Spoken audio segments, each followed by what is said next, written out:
see, when it says recording in progress, that's when we know, right?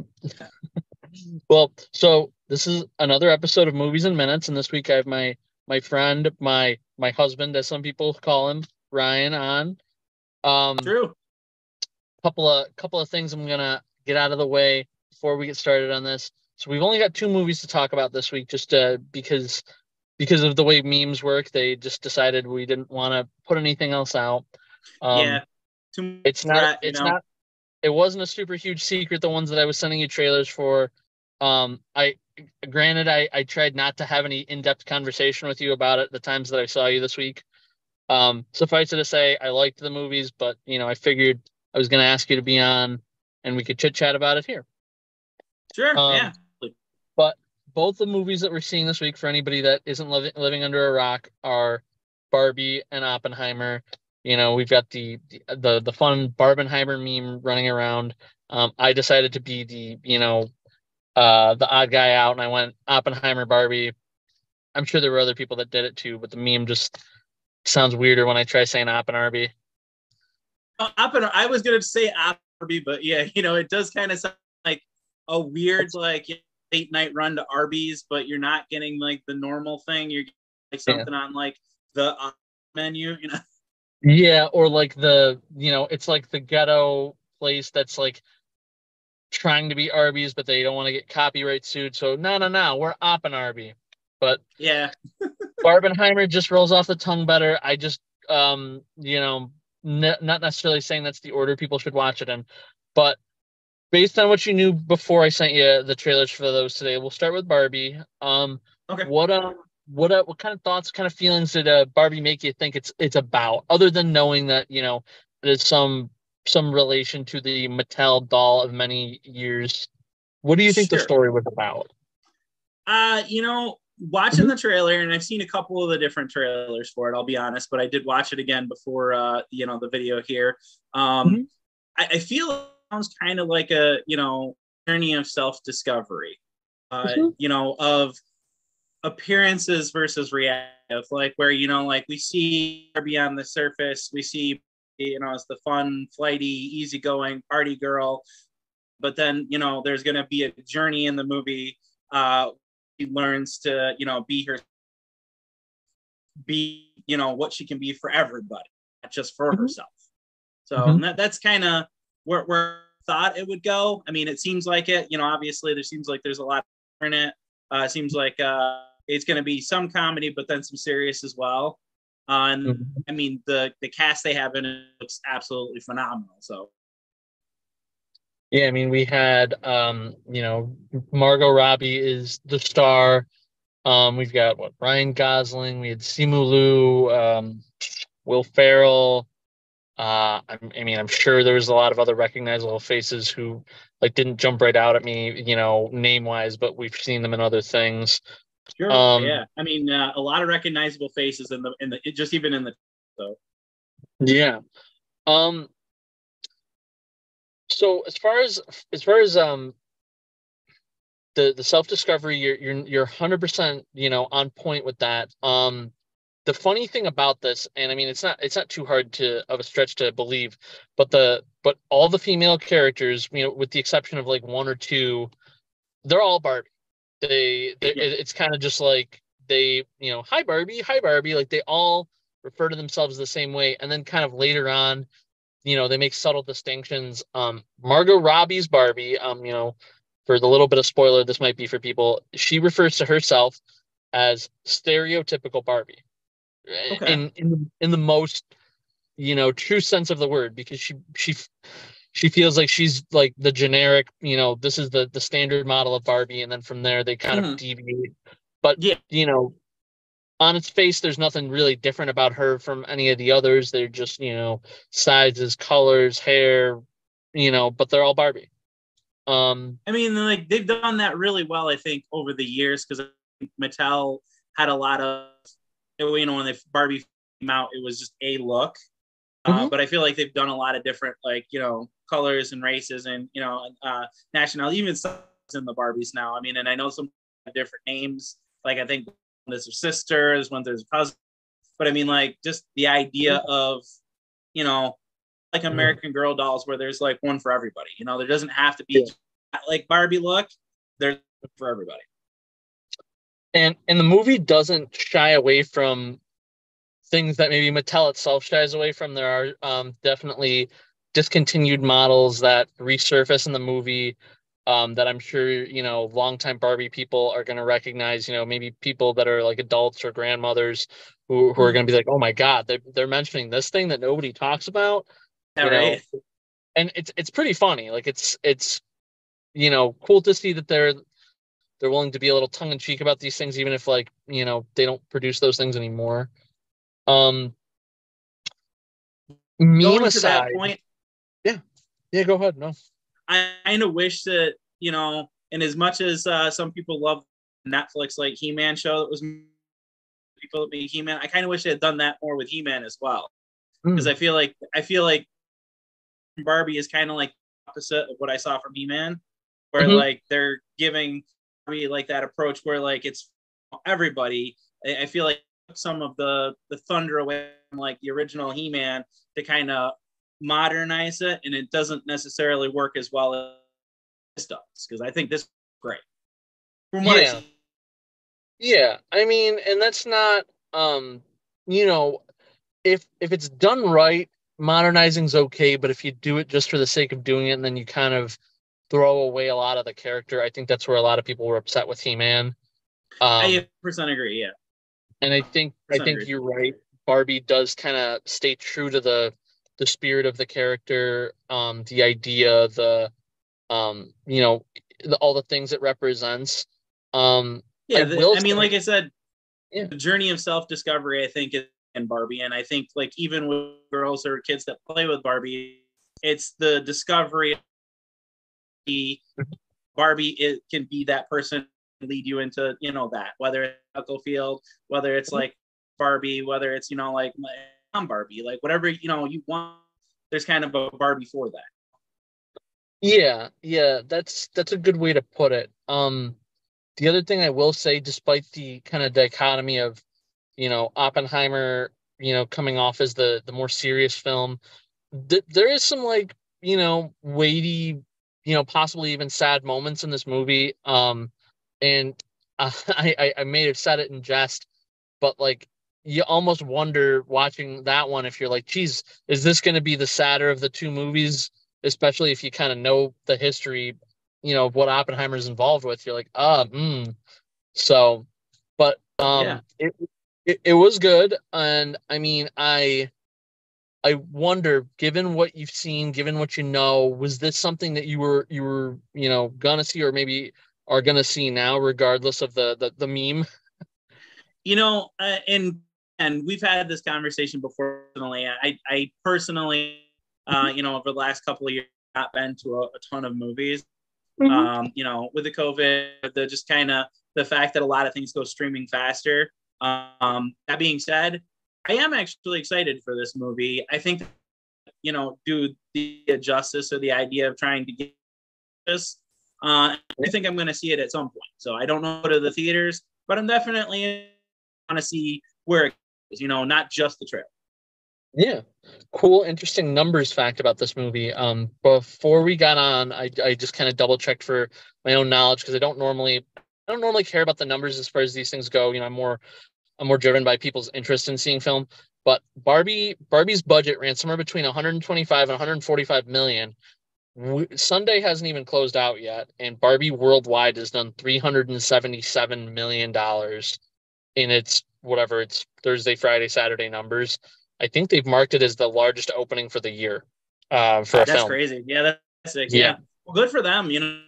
Yeah. I don't know. I'm really cool Mattel stuff. Yeah, and it's so mind-boggling, like, to know, you know, did this only happen because of like a fluke that, you know, people paired it up with another movie that just happened to be releasing on the same day, or would it have seen the same kind of hype just from, you know, cultural osmosis of, you know, so many people knowing about Barbie? Who knows? You know, it's a little column A, a little column B. You know, Yeah. like I think in case, like, you know, it's a worldwide. You know, everybody knows what a Barbie is. You know. Yeah. Top of that, I think the marketing team has done a great job at off some of it. even the viral marketing when they first showed rollerblade Barbie, like probably like 6 or 7 months, there were just leaked photos. It kept the hype. Viral marketing and online marketing is a great way to do that. Yeah, the hype going without revealing too much of your hand. And it definitely didn't. I mean, that does happen a lot these days. And looking back, like just having watched the trailer versus watching the actual movie, it gives you an idea, but like the actual like meat of the plot and why things happen the way they do in the movie definitely is not spoiled by the trailer. So that's a plus. Like you can go into the movie, with the expectation that you'll learn things and see things that the trailer didn't give you. So that's a plus. Great. Yeah. Yeah, I mean, I love being pleasantly surprised. Like going into trailer, loving it, but then being pleasantly surprised by the movie, being like, oh, see that angle, or I didn't see that thing coming. I love that. Yeah, totally. Now, conversely, before we shift over to Oppenheimer, at the same time, I checked the numbers for that one going into this, and it also had a strong opening, but I think, kind of like what you were just saying now, because Barbie's so like well known around the world, especially Japan of all places, since Mattel released the Barbie there before it hit here in the US, like as a toy even. Yeah. And given the subject matter of Oppenheimer, I would be if I recall, it hasn't released in Japan yet, and I'm sure Barbie did. So okay, yeah. Oppenheimer had a budget of 100 million, and closing out Thursday, Friday, Saturday, it hit 80 million, which is still pretty damn good to hit 80% of your goal. Sure. Like your break even in Yeah. the weekend's not even out yet. So still strong showing for that movie. What did that trailer do for you? I mean, I get in the strictest sense that this is a biopic, but that doesn't necessarily mean like everybody knows exactly all the details. Is this something that you had personal knowledge about before you watched the trailer? I'm not honest, like I did know a little bit about what it is. I mean, I did go to school, to be a history major, so like I know a little bit about like the rate, what it took to get there, and to make this, what they made, as well as like all the thing they had to do to make. Right. So yeah, I did know a little bit about it. To be 100% honest, I don't know every crucial detail. I'm sure there's stuff that I would learn like from that I didn't know, but I know a little bit going into it. So okay, so pretending I don't know anything about it, what did the trailer make you think the film was about, or at least what did it lead you to believe? Okay, so I mean, as far as it goes, I mean, it seems like it focuses on the race between Germany and the United States during World War, create the nuclear bomb, and how Germany at that time was technological like marvel, and was one of the reasons why they were doing so well. And then basically, we had to get some scientists to defend and put a bunch of people on the to be the first to do it, because we didn't, another country, especially like Germany at that time, to be the one that was said, you don't, and we're not afraid to use it. So, I mean, it is definitely one of those ideas and concepts that humanity cuts corners and does that they probably shouldn't, to try to stop more. In a way, stop things, but it also, encouraged, what happened, and from that point on with the Soviet Union, and then like everything in the 80s, and then this recent, it kind of ignited a bad thing by doing a thing to try to stop, or to try to. And I think the trailer does a job, or at least from what I've seen, the things they had to do, or some of the corners that they had to cut to get there. Okay. You're 100% right. And I mean, yeah, the long and short of it is it follows the life of J. Robert Oppenheimer. It doesn't show him like from birth, the way some biopics might, but it definitely follows him from like student in college through to becoming, you know, very much involved and, you know, overseeing the Manhattan Project, and then kind of the parts of his life that come after that. Um, but it's really interesting the way it's filmed, the way some movies use like framing devices around like the meat of the story, but there's, you know, stuff on the outsides that maybe will get flashed to and from. Sure. And this movie actually does that over several layers. So there's like framing device of like younger part of life, but also around that there's the framing of like older, and then like the meat of the story is the Manhattan Project. So it's kind of funny. It jumps all around, but it does so in a very, you know, purposeful way. So it's not as if like, oh man, why are we back at this time? Oh, okay, well we're learning about this thing that impacts this. And you know, I think that it, to me personally, it wouldn't be a stretch to say that this is Christopher Nolan's best movie to date. Okay. Yeah. Um, I think he put a lot of time and effort into this. I think he got a lot of really great actors to work with this, and you know they did great. I mean, you know, the real standout, which is not a huge shock considering he's been doing a lot of the interviews for this, is Robert Downey Jr. Yeah. And he on his face, he doesn't really play somebody that I think most of us would know from history. He was kind of like a man in the shadows, puppet master type character, Mm. and it's really funny. At a certain point in the film, there's almost a pivot from the biopic um, drama genre to almost like a thriller, Okay. and he plays a lot into that, and you know it's really interesting. And I will say, you know, the film is about 3 hours, which may be daunting to some people, but it really kind of breezes by. You kind of, unless you're like checking your watch a lot, or you're, you know, you got to go to the bathroom or something, you really don't notice the time passing until you have a reason to. Um, That's visually, good though. yeah, visually it was beautiful. You know, as you know, yourself and anybody watching this included, you know, Barbie, you know, did look great on the big screen, but I recognize that that one isn't necessarily require a big screen to watch. I think this one might lose something on the small screen. It's something about uh the testing and the, you know, visual effects that just that big screen just really did it for it. So That's fair. I mean, like in yeah. this was the movie. I mean, like I just like if you're gonna go see a movie like you know in IMAX and like the highest like caliber to go see. I mean, Yeah. if ever there was a movie, this they filmed Mhm. for this. I mean, like they were saying something along the line of the film reel for the IMAX or the IMAX Deluxe or whatever for this was like 600 pounds, like a massive Yeah. endeavor, even to Yeah. make something that big, but then to actually like get it to always work, you know, Mhm. Oh and yeah. showcase like what you wanted it to case, which in this case, you know, was Oppenheimer's life and Manhattan Project, and you know, it probably is, you know, a cinematic masterpiece, even if you know, like let's say it doesn't beat Barbie this weekend. I Mhm. mean, of the two, you know, like from a cinematic standpoint, it's probably the better film, you know.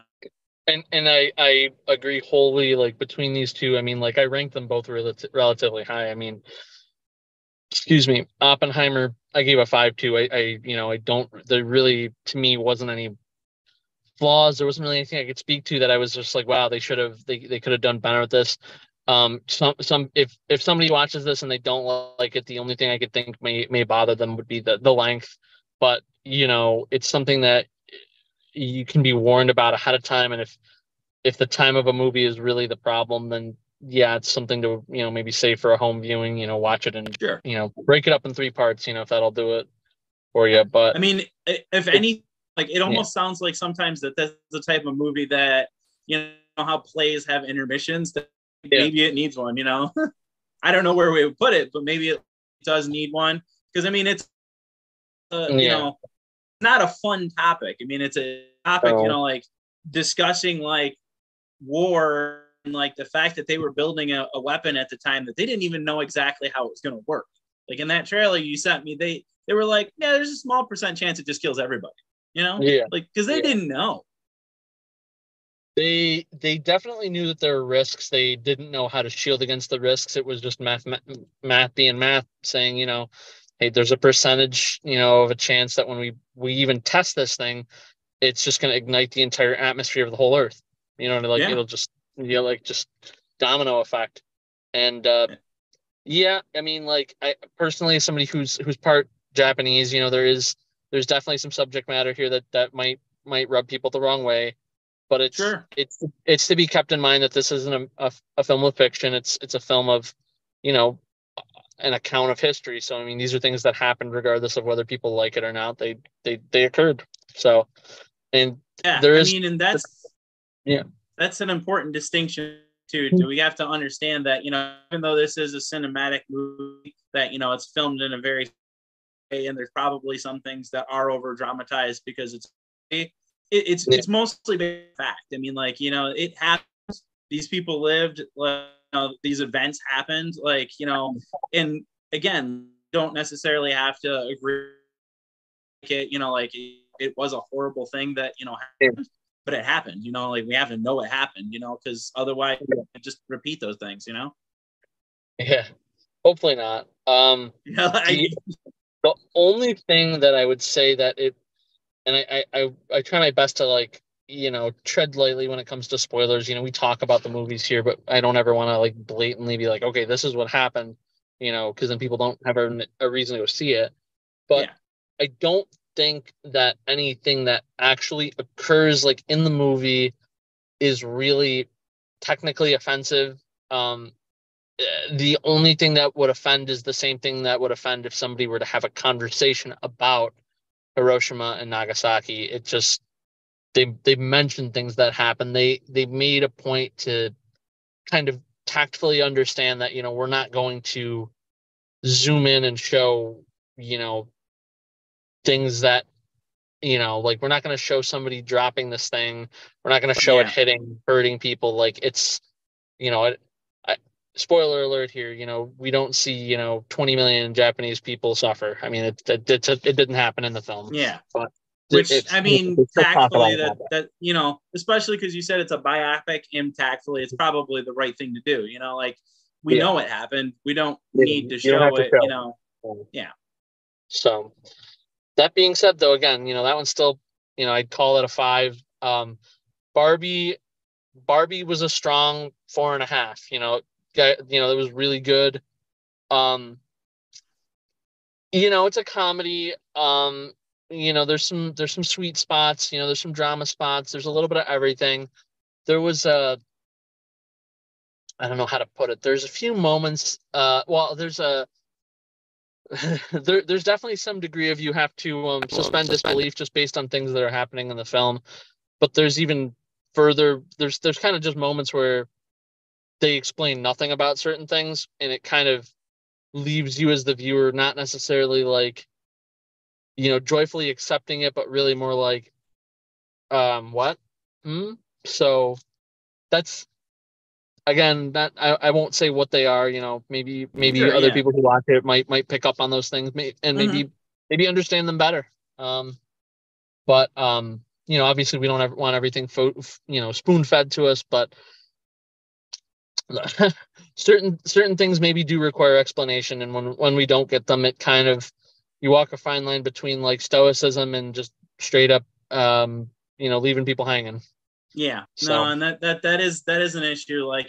It's all well and good to have some mysticism in a story, but I mean, you also kind of do want to explain some of it. It's the idea, the age old, keep the guy guessing, but at the same time, give the guy the path to get there.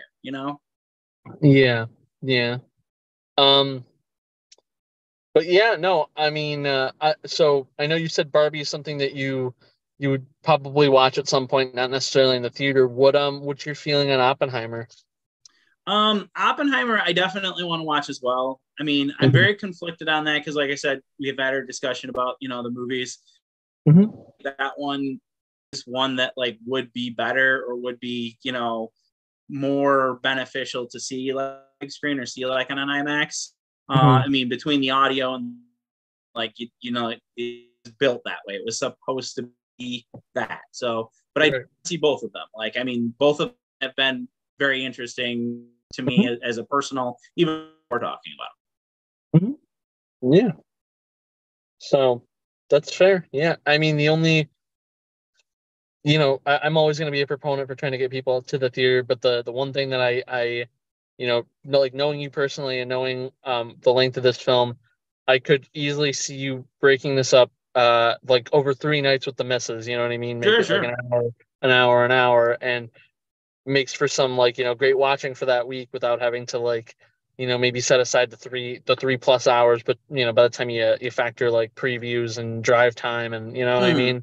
Yeah. So, and I think she would watch it too. I think she'd definitely be down to watch it, just because it's of the topic, it's interesting, But all right, that's good to know. Yeah, no third movie to talk about this week. Just the airwaves were, taken over totally by Barbie and Oppenheimer, and I think all the indie people and everybody else were like, you know what, we're just gonna let them have this week, and we'll try again next week.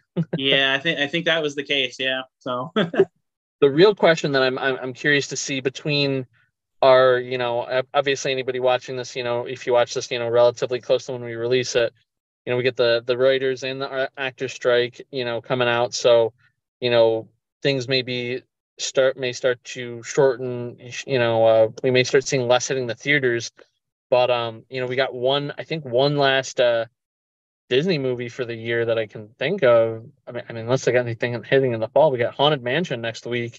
I'm curious how that stacks up against Barbie and Oppenheimer, because you figure anybody. As I say, I'm very, very excited for that. I'm excited also. I'm really curious to see how this cast does as far as compared to the first one, because there are definitely people I liked in that first one and the roles that they were in, and there were other people that I'm happy weren't like considered for this remake. So I will say, and I won't get into it too much because I know that'll be your next week thing. But I do think that the cast that they have going on top of, like, from what they've shown in the trailers, the theming of it, which is closer to what the theming of the ride is. I think, and I can't say because I haven't seen it yet, but I think they're trying to get a thunder going, like, similar to like Pirates of the Caribbean, where they had a ride, and they put some really good actors in a movie and they said, let's go. They did it with, and I thought Jungle Cruise was great personally. I liked The Rock in it. I thought it was a great concept. I thought it was very, very good and thematically. I hope they get more at some point. Sure. I would love a Jungle Cruise too. I mean, I'm looking at a Jungle Cruise Funko Pop right now because I love Jungle Cruise personally, but so I'm hoping that it does well in that regards. And that Barbieheimer doesn't steal too much a week too. I don't think it's going to come in number one. I'd be happy if it did, but like I still really want to see that.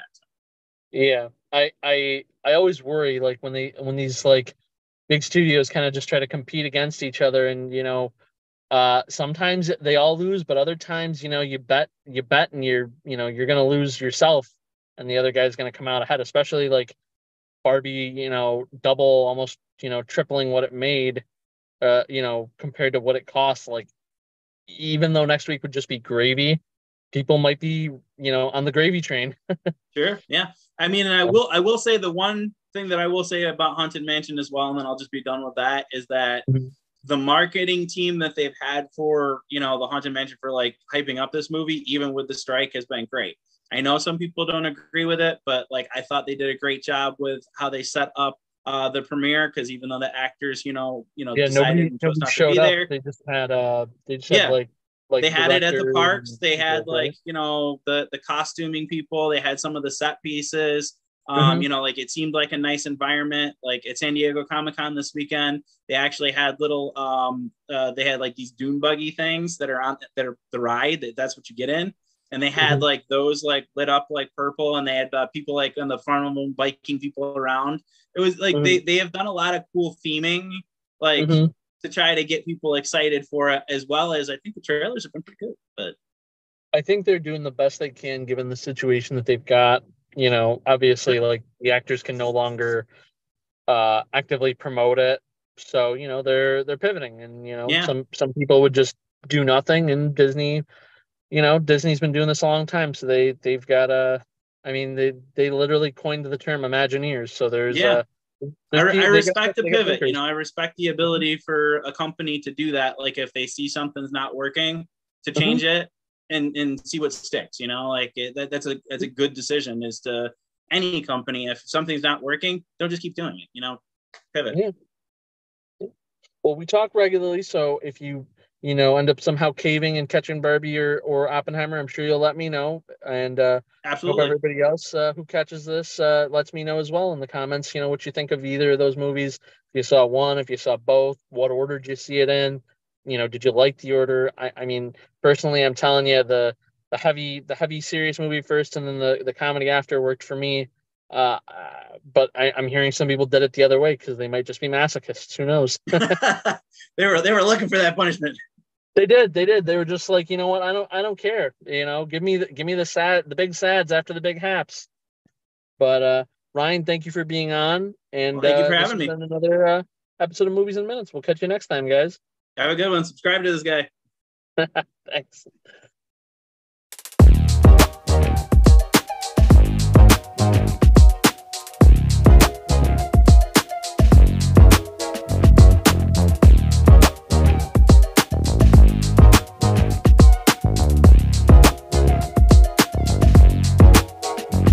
So cute, I know, but I gotta mean like all the time set in my sights. Don't ask, just tell, but I won't tell you twice. Heart shapes around my name. Yeah, I gotta have it my way. Born to complain, but if the shoe fits, right? They might think I'm difficult, demanding. Not my fault, they can't stand me. Wow, wow, wow, whatever. I still wore it better. Basic, silly, baddie. My world revolves around me. Wow, wow, wow, whatever. I just do it better. Acting like I asked for two.